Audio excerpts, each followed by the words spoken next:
बहुत आश्वस्त, बहुत कॉन्फिडेंट अरविंद केजरीवाल दिल्ली के मुख्यमंत्री अपना दूसरा सबसे बड़ा वादा 24 घंटों के अंदर पूरा कर दिया है, यानी कि बिजली और पानी दोनों पर संतुष्ट किया है शशि जी अरविंद केजरीवाल ने। आपको लगता है कि लोक लुभावन या वाकई एक ऐसी सरकार दिल्ली वालों को मिली है जो उनकी समस्याओं को दूर कर रही है या करती हुई दिखाई दे रही है? सर, अभी तक जिन सरकारों ने भी इतनी जल्दी फैसले किए हैं वो बहुत अच्छी साबित नहीं हुई।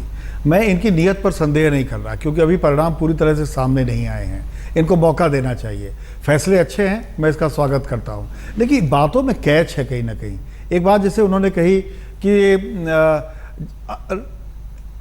ऑडिट की रिपोर्ट आने तक ये बात है जी, तो उस पर उन्होंने एक तखमीना भी दे दिया कि साहब इतना घाटा होगा, इतनी चीज़ें होंगी, ऐसे होगा।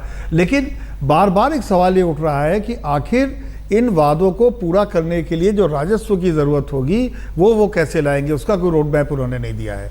मैं एक पॉलिटिकल बात कहना चाहूँगा जी। शकील अहमद साहब ने भी कुछ घंटे पहले बयान दिया था केजरीवाल के 48 घंटे के बयान के बाद, तो उनकी भाषा अलग थी। मैं ये देख रहा हूँ थोड़ा सा उन्होंने भाषा में सुधार किया है। एक पॉलिटिकल बात कही है कि बीजेपी सरकार गिरा नहीं सकती, हम गिराएंगे नहीं। ऐसा तो नहीं कि कहीं केजरीवाल साहब के एमएलए भाग रहे हों, कहीं ऐसा तो नहीं कि केजरीवाल साहब के एमएलए भाग रहे हो। ये सवाल मेरा है, तो जाएंगे कहाँ, किस तरफ जाएंगे? लेकिन ये थोड़ी दूर की बात है। मुझे लगता है कि अभी इनको एक टाइम मिलना चाहिए क्योंकि ये ऐसे फैसले कर रहे हैं जिससे आम आदमी को सुकून मिलेगा और आम आदमी का सुकून निहायत ज़रूरी है, इसमें कोई दो राय नहीं।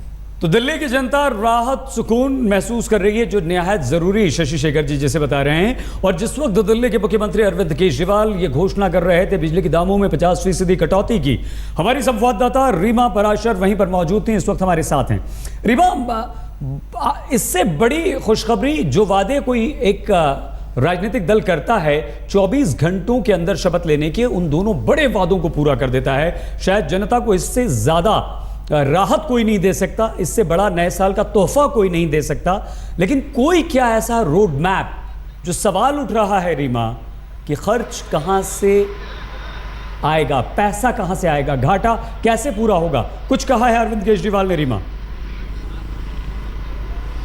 देखिए, अरविंद केजरीवाल को ये उम्मीद है कि BSES की दोनों कंपनियों का जब ऑडिट होगा तो उसमें भारी गड़बड़ियां पाई जाएंगी। यही दावा वो लगातार कर रहे हैं और इसीलिए ऑडिट के बारे में उन्होंने बार बार कहा है। आज CAG से जब वो मिले उसके बाद भी जो बयान उनका सामने आया है तो उन्हें ऐसा लग रहा है कि 4000 करोड़ का जो बकाया, ऐसा दावा किया जा रहा है कि BSES की दोनों कंपनियों पर है, उन पैसों का इस्तेमाल इस पूरी सब्सिडी पर किया जाएगा। यही वजह है कि अभी अरविंद केजरीवाल, भले ही हम लगातार सुबह से कह रहे थे कि आज क्या ये फैसला हो पाएगा या नहीं हो पाएगा, क्योंकि डॉक्टरों ने सलाह दी थी कि अरविंद केजरीवाल आज पूरी तरह से बेड रेस्ट पर रहेंगे और वो बाहर नहीं निकलेंगे। लेकिन अरविंद बार बार कह रहे हैं कि वो ये मानकर चल रहे हैं कि ये सरकार सिर्फ 48 घंटे की है और इसीलिए वो बड़े दो वादे जो वो करना चाहते थे, पहले कल पानी का वादा पूरा करने की कोशिश की और आज ये बिजली के दामों में 50% की कटौती। कहीं ना कहीं आम आदमी पार्टी और खुद अरविंद केजरीवाल मुख्यमंत्री ये सोच कर चल रहे हैं कि 2 तारीख को जो भी होगा, जनता को ये दिखाने की कोशिश होगी कि नौकरशाही में या फिर कि सरकारी फैसलों में ये वादे दबकर नहीं रह जाएंगे। चाहे किसी भी तरह हो, ये वादे पूरे करने की कोशिश की जा रही है। रीमा, एक बात तो यहाँ पर साफ नजर आती है, शकील अहमद ने जैसे ही बिजली के 50% दाम कम हुए वैसे ही अपनी प्रतिक्रिया दी कि भाई हम तो सरकार गिराने नहीं जा रहे हैं, बीजेपी सरकार गिरा नहीं सकती है। तो फिर अरविंद केजरीवाल को डर किस बात का? अगर हम ये मान लें कि ये सरकार चल रही है रीमा, और जितनी तेजी से अरविंद केजरीवाल यहां पर फैसले ले रहे हैं, 2 बड़े फैसले हो गए, जन लोकपाल अभी बाकी है, उसमें लंबा सफर उन्हें तय करना है, तो क्या दिल्ली की जनता की जो दूसरी मूलभूत सुविधाओं वाली परेशानियां हैं उस पर हम बहुत तेजी से आगे भी अमल होता हुआ देख सकते हैं रीमा? देखिए, अगर हम जो पिछले 4 दिनों में लगातार अरविंद केजरीवाल और उनके मंत्री काम कर रहे हैं, उससे तो एक ऐसी झलक मिल रही है कि आने वाले दिनों में शायद जो तस्वीर है वो बदलती हुई दिखाई देगी। जिस तरह से मंत्री लगातार औचक निरीक्षण पर निकल रहे हैं, अस्पतालों का निरीक्षण कर रहे हैं, सड़कों का निरीक्षण कर रहे हैं, सुविधाएं देख रहे हैं और ये देख रहे हैं कि सुरक्षा, वाकई में सुरक्षा के हालात क्या है। आईना तो ये लग रहा है कि कुछ हद तक बदले की तस्वीर, लेकिन जाहिर तौर पर आने वाले दिनों में क्या होगा, क्या बदलाव होगा या नहीं, या फिर कि जो तमाम वादे आम आदमी पार्टी की तरफ से आम आदमी के नारे को लेकर किए गए हैं वो किस हद तक लागू हो पाएंगे, इसके लिए तो सईद अभी थोड़ा इंतजार ही करना पड़ेगा।